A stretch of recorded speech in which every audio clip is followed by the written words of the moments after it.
même donc les marques de fast fashion.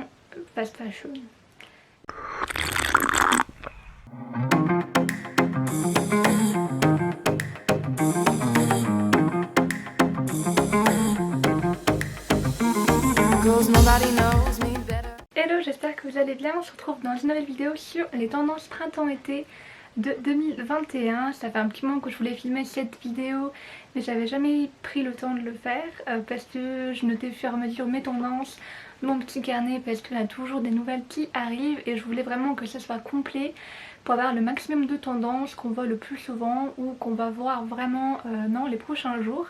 Même si là peut-être la vidéo sort un petit peu en retard parce qu'on est déjà bientôt en été, mais bon, vaut mieux tard que jamais. Et je me suis dit pourquoi pas faire cette vidéo donc en version seconde main comme vous avez pu voir dans le titre, car très souvent on voit des sélections en fast fashion, c'est sûr que c'est plus facile pour les retrouver, mais pourquoi pas les trouver en version seconde main pour réduire évidemment l'impact, on va dire écologique, parce que ce sont des vêtements qui existent déjà sur le marché. Ça permet évidemment de débarrasser quelqu'un d'un vieux vêtement dans la garde-robe qu'il ne porte plus, et évidemment avoir des pièces un petit peu plus uniques. Évidemment la seconde main peut être de la fast fashion, il n'y a pas d'exception tant que la pièce aura une seconde vie, c'est toujours de la seconde main. Donc j'ai regroupé pas mal de mes tendances dans mon carnet, donc j'ai pratiquement 2 pages.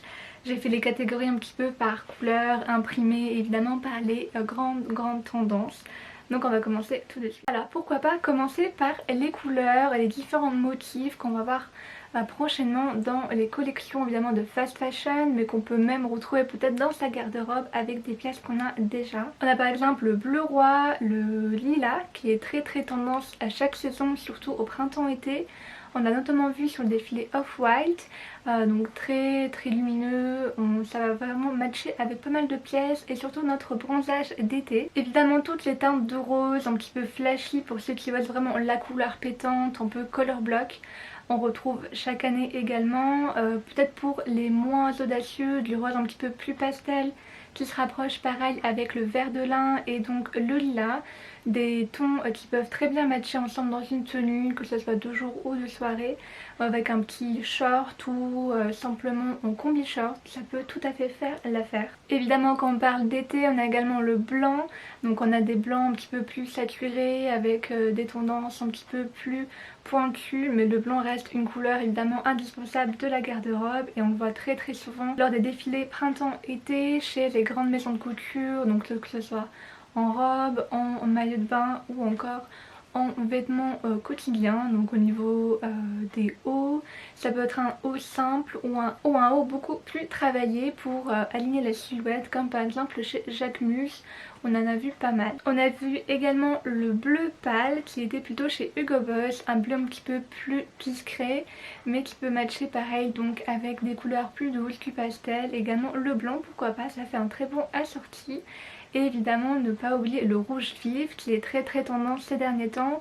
Il peut très bien matcher avec le rose, c'est vraiment 2 couleurs qui marchent très bien ensemble. Donc avec un haut rose et un pantalon rouge pourquoi pas, ou on a au niveau des accessoires mixer les 2 couleurs. Alors n'hésitez pas à tenter le coup, c'est vraiment des tenues un petit peu plus originales, mais vraiment vous allez sortir de l'ordinaire dans la rue. Au niveau des motifs, on a pas mal de motifs animaux qui sont toujours à la mode un petit peu chaque saison. Et évidemment je vais pas vous parler des motifs de pois, tout ce qui est Vichy à carreaux c'est très tendance pour l'été, mais là je voulais plus accentuer sur le motif zèbre, un petit peu vache et également python.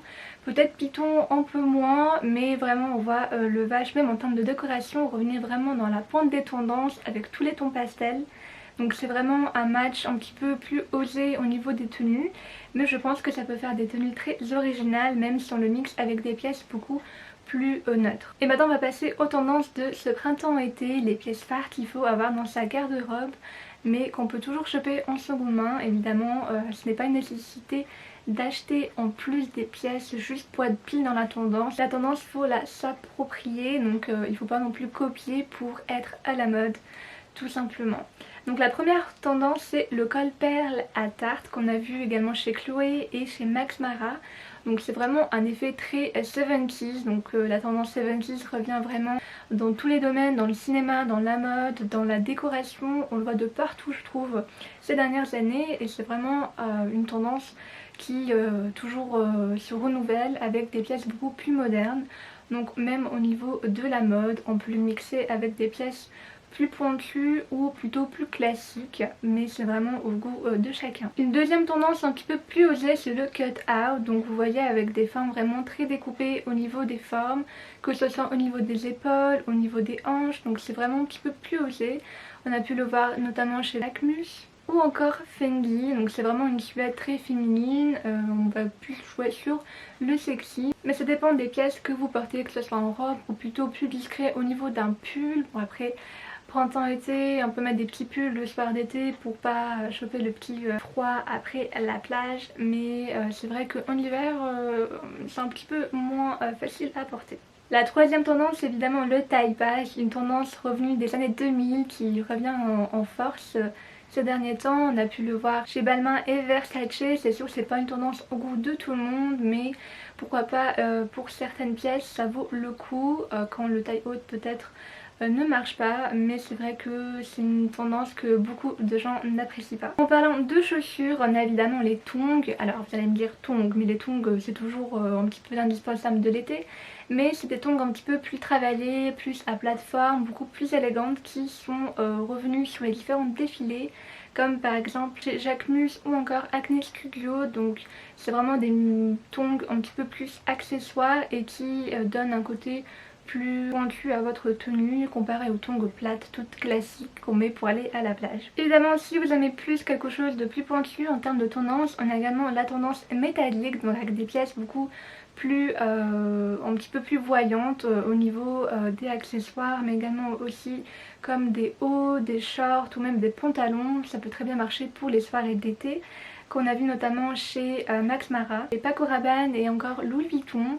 C'est vraiment des associations beaucoup plus peut-être avant-gardistes pour certains d'entre vous, mais pourquoi pas tenter le coup, ça peut toujours égayer votre tenue. Évidemment, si vous n'avez pas froid aux yeux, il y a également la tendance du transparent avec des matières assez fluides et du coup beaucoup plus voyantes.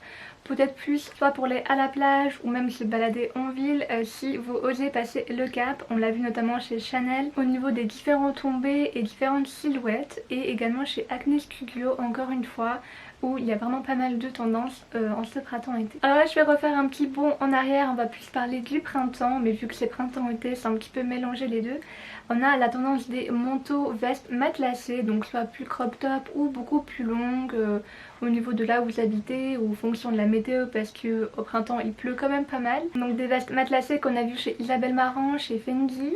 C'est vraiment une tendance qui était un peu has-been auparavant. Il y a également en termes de déco au niveau des drapés et des housses de linge. Mais j'ai vu notamment qu'il y avait eu pas mal d'upcycling sur les réseaux sociaux, donc à partir d'un vieux manteau assez long, donc transformé en crop top, ou encore avec une housse un petit peu style matelassé qu'on peut transformer en pièce de mode. Donc c'est super comme idée si vous savez un petit peu coudre. Mais donc on a vraiment cette tendance qui est arrivée mi-mars, début du printemps, pour égayer la garde-robe, parce qu'il y avait pas mal de motifs. On l'a vu également avec des couleurs un petit peu plus flashy, comme des imprimés avec des fleurs, également du rose fuchsia ou du ton pastel.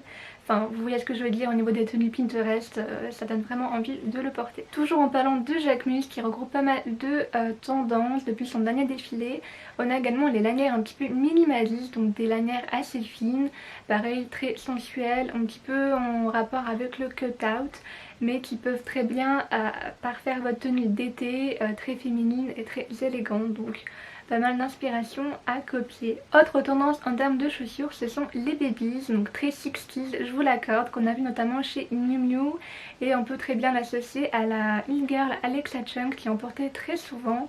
Alors c'est peut-être pas au goût de tout le monde évidemment, moi peut-être pareil, c'est pas du tout mon style, mais je trouve qu'avec une certaine tenue, avec une petite robe, peut-être pas aller trop dans le côté années 60 avec le col Claudine, mais détourner avec d'autres pièces assez mode, ça peut parfaire un look avec quelques petits accessoires qui peuvent totalement enlever ce côté trop girly si vous ne l'aimez pas. Évidemment toujours dans la catégorie un petit peu 70s, on va revenir pas mal dessus, mais on va voir pas mal de pièces qui s'y rapprochent, comme également le pull Jaguar. Donc c'est un pull évidemment assez épais, donc plus pour le printemps on va dire. Pour l'été c'est vrai que même si là l'été parfois il y a les chaleurs qui arrivent, qui repartent. Ce pull donc est très 70s, mais vraiment matché avec un jean, une jupe longue, vraiment pour couper ce côté trop 70s si vous n'aimez pas non plus être trop habillé dans une époque.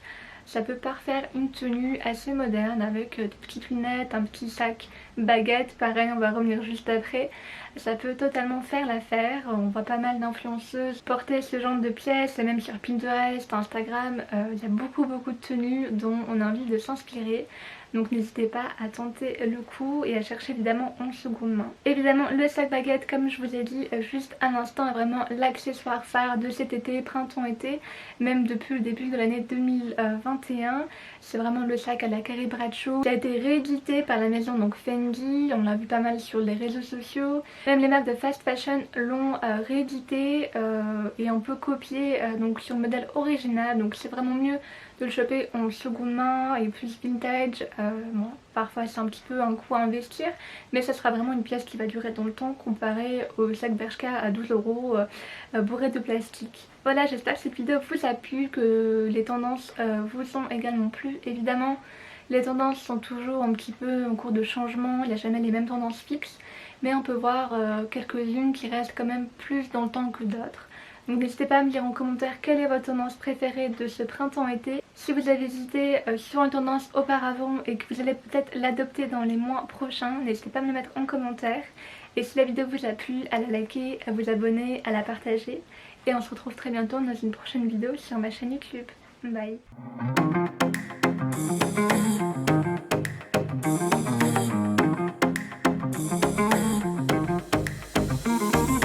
Nobody knows.